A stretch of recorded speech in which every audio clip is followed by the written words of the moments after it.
The question I want to address today is the question of, does people actually want AI? What's the reaction of people with AI? Are people scared about AI? Are people mad about AI? Or people love it? Who knows? Maybe people love it. Maybe people love it, and everything is a data center right now. Who knows? What's the reaction? That's the thing I want to cover right now. And with that, I want to go for some studies and some graphics. The first one, let me see if I have it here in my notes.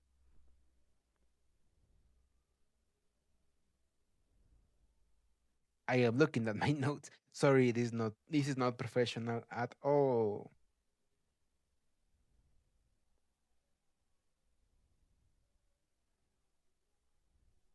Well, here it is. Like in the United States, like the thing is like many different countries have different reactions about all this AI glazing that is happening right now. So, in the case of I think personally in this graphic shows that most people in the United States are starting to be concerned about AI. They are starting to be concerned about their future, the future employment, and their current employment. For example, they are scared of the things that's going to happen. For example, in social media, social life, how it's going to affect everyone's in psychologically. That's people that are worried. More people are being anxious. More people are being against AI, and then you can disagree in the part of the problems of data centers. For example, apparently this year, half of the AI data centers have turned into having or delay of cancel some of them because of people fighting against AI, lawmakers, the governors fighting against AI. For example, there was a post that became a little bit famous. I don't want to say trendy because like it didn't, but it had like 5 million views, and that post was um we forced and tech companies to not build data centers, instead to build a park. And people were surprised. People were talking, and yeah, the data center problem is something really big. And it's something that's going to affect you personally, not only the part that you're going to waste more energy, like your electrical bill is going up, but also it's annoying. Like, let me show you this video really fast.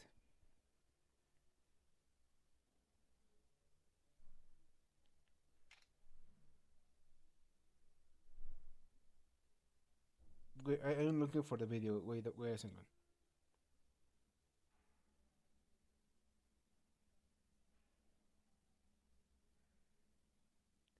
So this is really interesting for me because there is like a part of living near a data center is making your water more dirty, making your electrical bill more expensive. Also, it makes like a little sound. It makes like a little.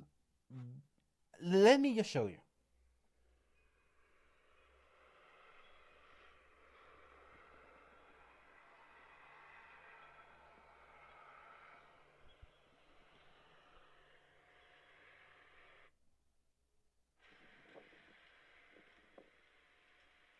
And now it just shut off. Take off.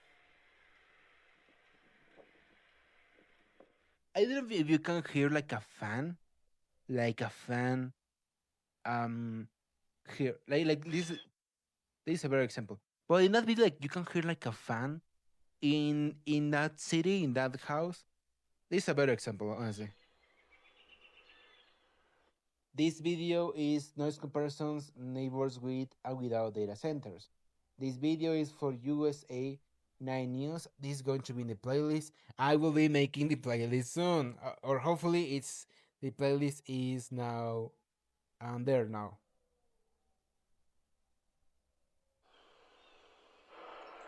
This a house. Um, sorry, this is a neighborhood without data center.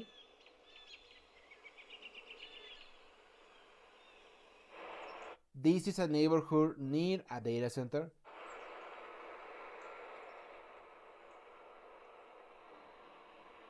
And this is a neighborhood at the, like, this is the sound inside of a data center.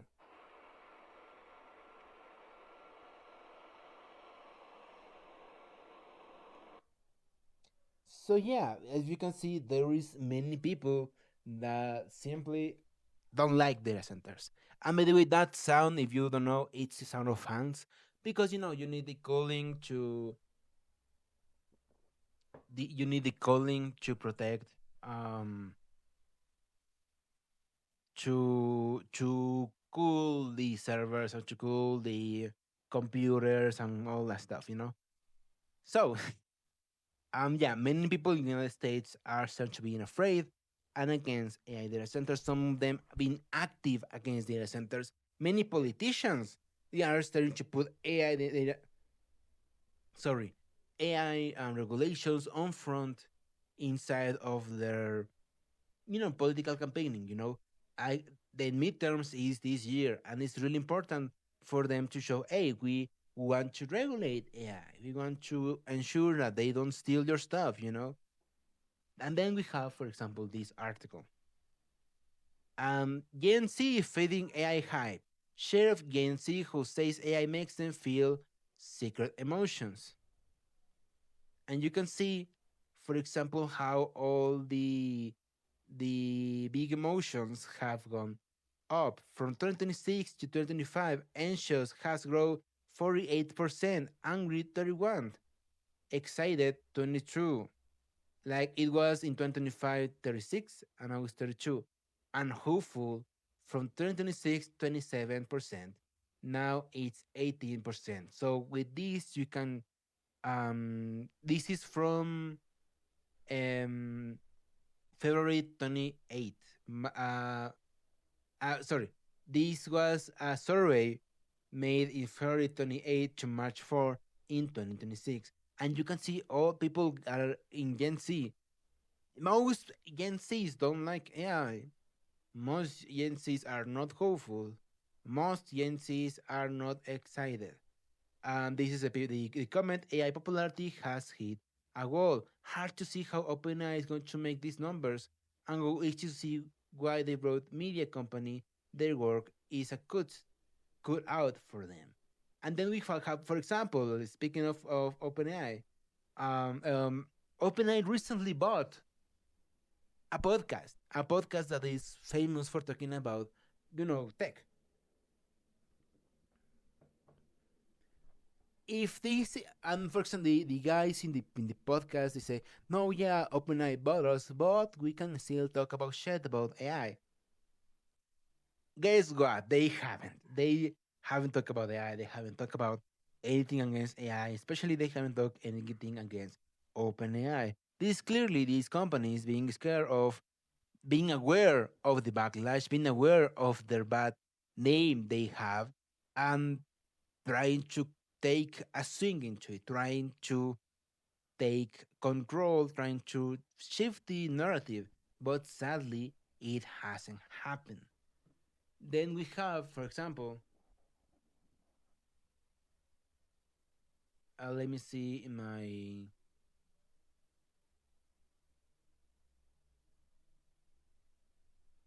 my notes.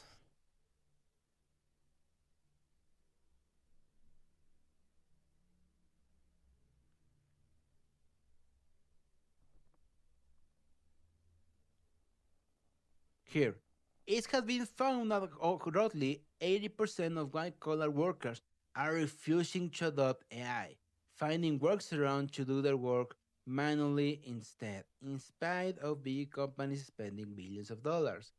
Now, like, I want to make a really a full video explaining the job market and the thing about the how the job market is being affected by the AI. But the thing is, like, yeah, you can see many people being against AI. Many people, they don't like AI. Maybe many people don't like in AI inside of movies, inside of entertainment, inside of writing, inside of everything, and people are simply tired of constantly watching, constantly being pushed these technologies that they don't want and they haven't seen and point about. They haven't seen anything good about this. And actually it has made everything worse. Many people have been laid off because of this. Many people have been affected because of this. Many people call it experiences have been affected because of AI. So yeah, there right now in the United. And honestly, I think the it's not only United States.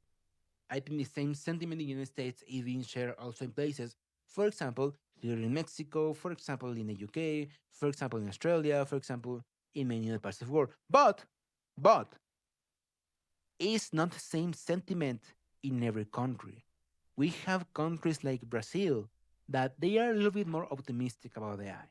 But honestly, the country that makes me a little nervous, I will make a full video about this country in the future, is China. China. China. Because China, instead of the United States, China is really excited about AI. Many people inside of China are really excited about AI. And for example, when the AI Open Cloud came into China, many people were making lines to have Open Cloud inside of their phones. So in China, they are excited. I saw a short a few weeks ago, and that short made me mad. It was like a guy. I don't want to say the name because honestly, I don't remember. It was like a video less than 50 views, like it had like one like. And that video talk about this, how China is more favorable and more optimistic about AI alongside of the United States that they aren't. They aren't. In the West, we are really afraid, really angry about AI. In Asia, people like it a lot. And he said, "Oh, they are beating us in the mindset war, in the mindset. They have a better mindset about AI." And this is personally the reality. Yeah, they are more optimistic about AI. That doesn't mean they will avoid the bad effects about AI in their everyday um in their everyday. For example, AI is helping people in China to, for example, not wanting to find partners. It's harder, and you can like I don't want to.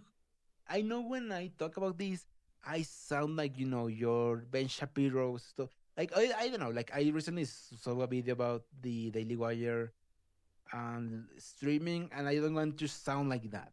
But and so they call this like a ground assault. I am not, and everyone I know. I'm just trying to connect dots. In Asia, there is a really big problem about babies. People are simply giving up on making babies. Many people and many men in Asia, not only Asia, I mean China, Japan, whatever, Taiwan, all these region of the planet. Um, there's a really bad like women doesn't want men.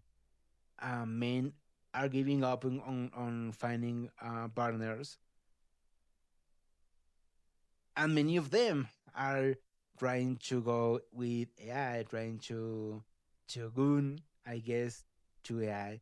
But anyways, like the other part is, they are on board about AI. They are happy about AI, but that doesn't mean like one of the reasons I think a part of all that stuff is also job security in Japan, specifically Japan. Sorry. China. I confuse them both. In China, specifically in China, they have more job securities and more job restrictions that the United States doesn't have. For example, in the United States, we are seeing many mass layoffs.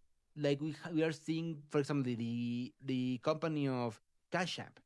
They recently fired 40% of the company, almost half of the company in AI, and say, "Oh yeah, we're firing because of intelligence, because of AI."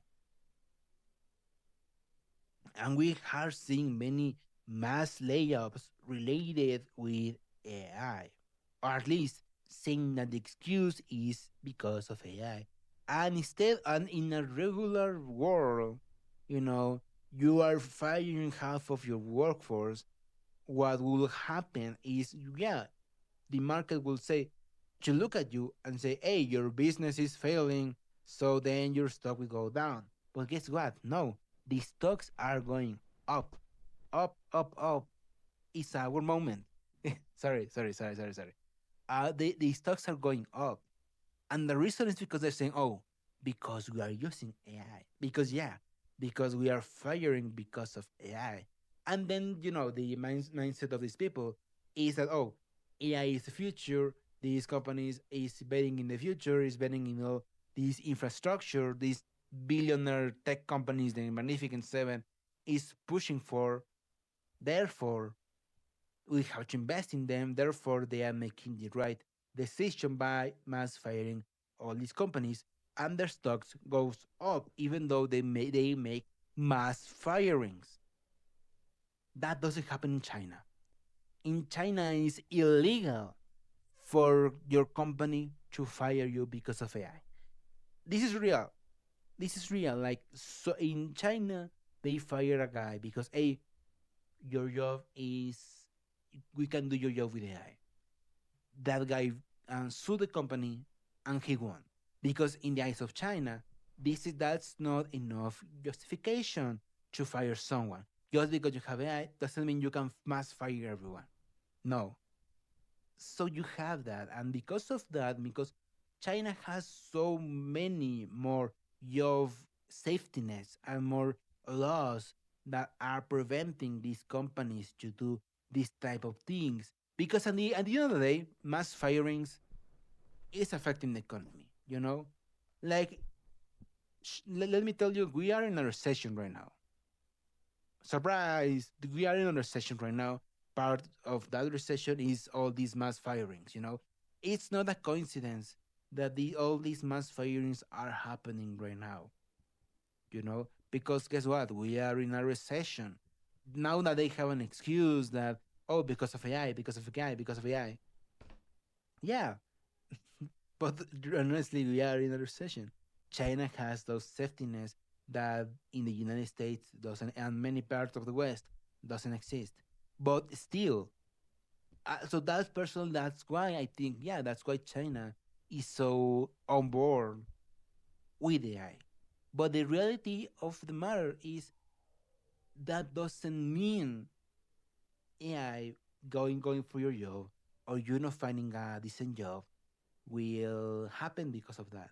They are going to be affected by AI the same as everyone else is. And I can tell you, for example, in China, they have a big problem, a huge, huge problem in the part of recent graduates not finding a decent job. The same thing that is happening all around the world, the same thing that's happening in many parts of the West and many parts of the planet. Many people many younger recent graduates can't find a job because many of the entry jobs have been replaced by AI. Meaning, more companies will hire less and less recent graduates. And in the case of China, yeah, they cannot mass fire people because these regulations, because the China government is having this overview about this. But that doesn't mean they can hire you. That doesn't mean that China can make a law saying, hey, you have to hire every new graduate that comes out um, from this college, from this career. No, these companies can simply say, no, we are not going to hire anyone new. We will just use AI to do those jobs. And the thing is, the big difference from China, in particularly from, for example, the West, is that China knows that is happening, and they are trying to address the problem. But the thing is, like, even if they want to create new jobs specifically so new graduates can have a job, if your AI makes your job redundant, they will simply stop. They will simply um I need water, not hire you. So yeah, that's happening. So even though China and other places, for example Brazil, loves AI, that doesn't mean, you know, that doesn't mean they will not be affected if AI takes over, if every job is now AI, everyone is computer, everything is computer, you know? I also wanted to talk about a little bit about India. Because recently the India government had a big event with many AI leaders, one of them being the CEO of Anthropic and the CEO of OpenAI. They said they were going to invest $80,000 billion in data centers in India. You might see that story and say, "Oh well, it's over." But I what I took about this is not what happened in that presentation, but what happened outside of the event. Because outside of the event, we have many people protesting, many people of India protesting this AI event, protesting this push for AI data centers. That's what happened. So yeah, what I think it happened in that event is the and it's also what's happening with many other countries. For example, here in Mexico, I might make a video about Mexico in a little bit. Maybe I'm going to do it right now. I don't know. But the thing is,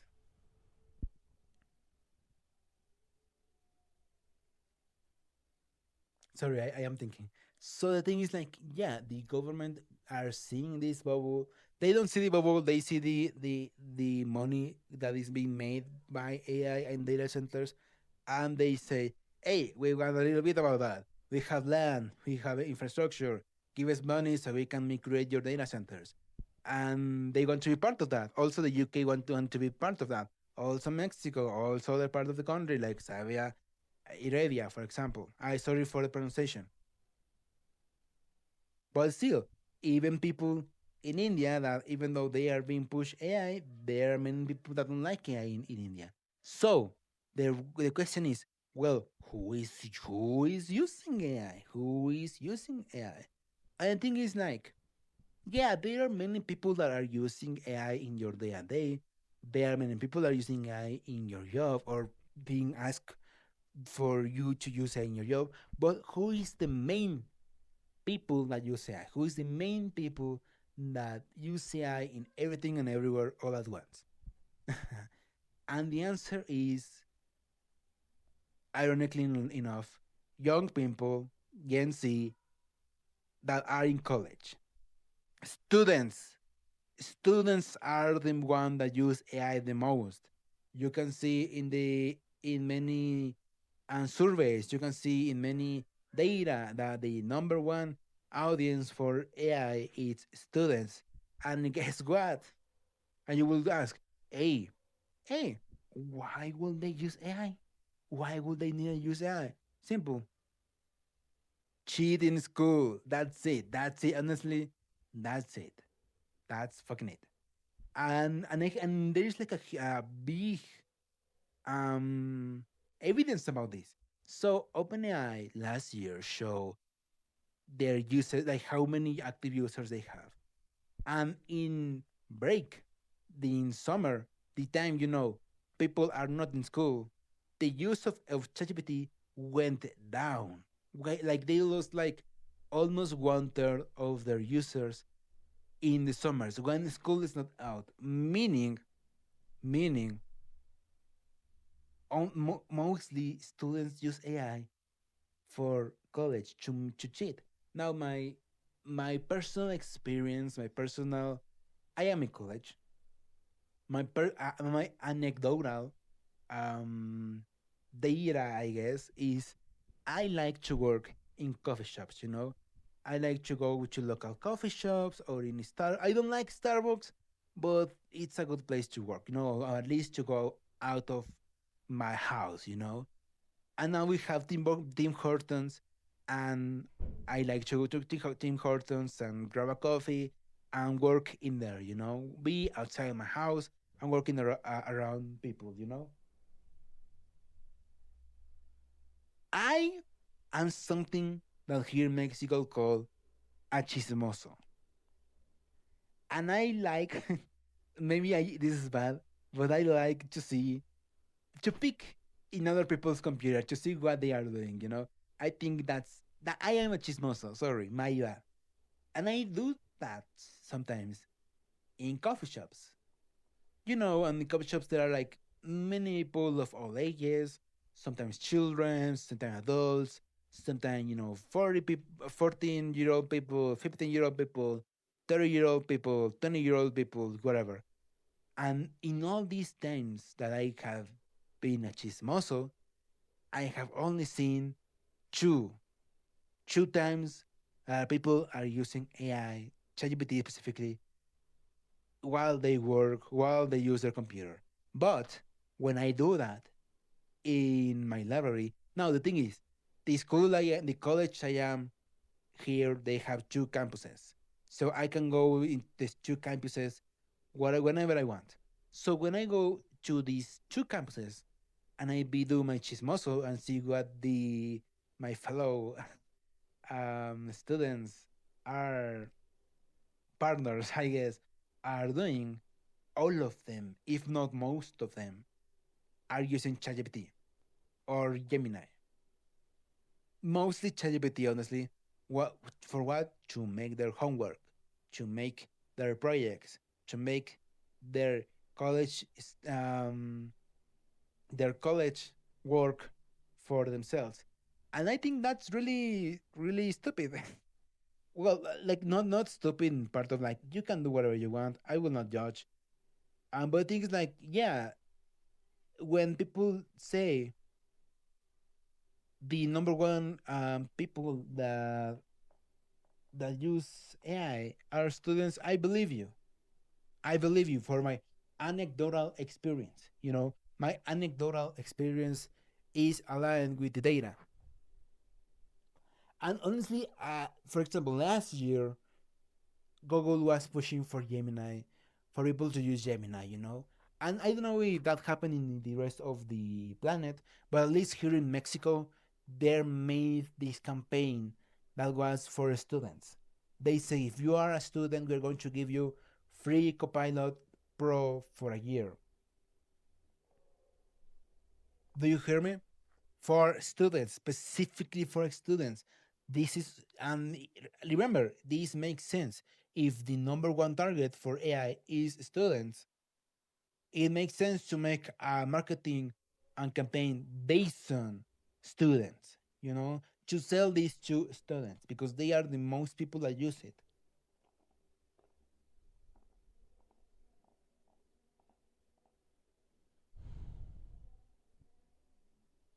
Sorry, I just need sometimes my break too. These videos are not scripted, by the way. Like I know you can tell, but sometimes I just need a mental break, I guess. So, returning to the topic. Okay, I am seeing my notes if I am not forgetting anything else.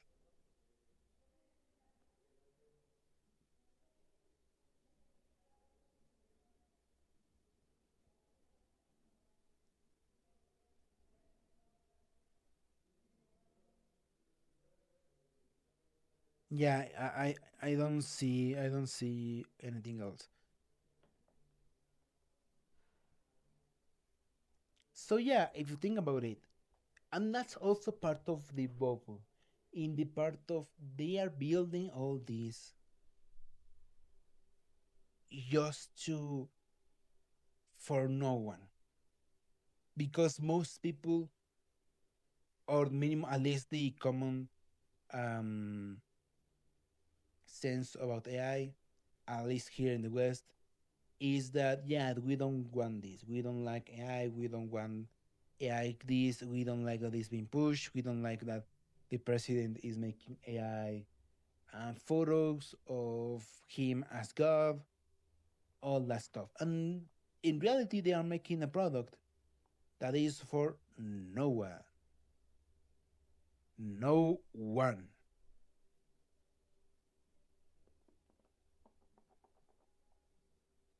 Because think about it, like I said, there may be uses for ChatGPT for chat. I don't want to say they are useless. I really don't, because when I say they are useless, um, you can tell like you don't know what the fuck are you talking about. But in reality, is that they are all trying to chase this goal because right now the stock market is praising that goal. But in reality, the stock market is not real money. Shareholders are not real money. They are the real money comes from customers. And if you don't have customers, for example, like this number might be wrong and might be outdated, but ChatGPT at least has at least 80,000 million active users. Then there is Gemini alongside them with around 600 million, um, 6,000 billion million sorry million users. And the thing about that is, and that's what I keep saying about all this stuff. In the case of Google, I think that number is artificially inflated. Why? Because with that number, number one, for example, I recently got a phone. It's a new phone. It's one of those flip phones, and that phone has Gemini pre-installed. I have tried to uninstall it. It doesn't let me. It's there and will be there until the end of time. Then we also have, for example, so they are counting people that has Gemini already in their phones. Like they're like, oh, you already have it there, then use it. Then in that number, they are also counting things like the AI overview because it's powered by Gemini. They are also counting that useless thing they put in YouTube, the to make a resume of the video. They are also counting that as active users of Gemini. Also, the AI mode instead of the Google search bar. So yeah, they say they have 600 million active users, but in reality, it has a big asterisk because they are artificially inflating that with all the other stuff. Then we have, for example, Microsoft, for example. In the case of Microsoft, and they don't say how many active users have because we know it's low. They are putting Copilot in everything. They, for example, recently they changed the name of their software. For example, Word, PowerPoint, Excel, all this stuff. They change it so now it's like a Copilot product, and people say, "Well, now all the users of Word, Microsoft Word, it's now a Copilot user." But the reality is, it's not. Like they know, like they can see all the people that are use Copilot inside of their programs. They know they are not using it. They did all that just to put a number in a spreadsheet, and that's it. But in reality, they haven't made they haven't made those numbers public because not many people are using Copilot. Actively, they are losing money in putting Copilot in Copilot, so that's why they are putting Copilot everywhere. For example, like I have an Xbox, for example.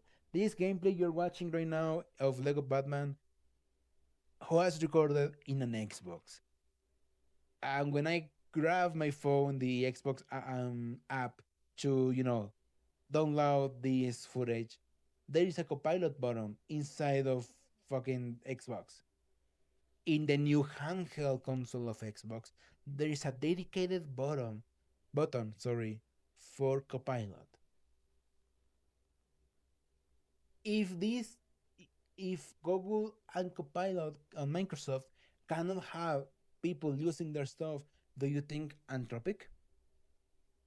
Do you think In the case, for example, Grok, like this, like a full thing about Grok. Um, not many people are using Grok, and I mean Grok the app. Most people that use Grok is people that use Twitter. Fun fact about Twitter: right now, at least 75 of the active users of Twitter are bots, are fake people, are, well, bots. So, yeah, um, people only use Grok in Twitter, and mostly for stuff like, hey, explain me this tweet. Hey, tell me how, explain me the joke. Hey, tell me what happened with this. With our ad Grok, whatever. That's it. That's it. Not many people use Grok, except the people that use Twitter. And guess what?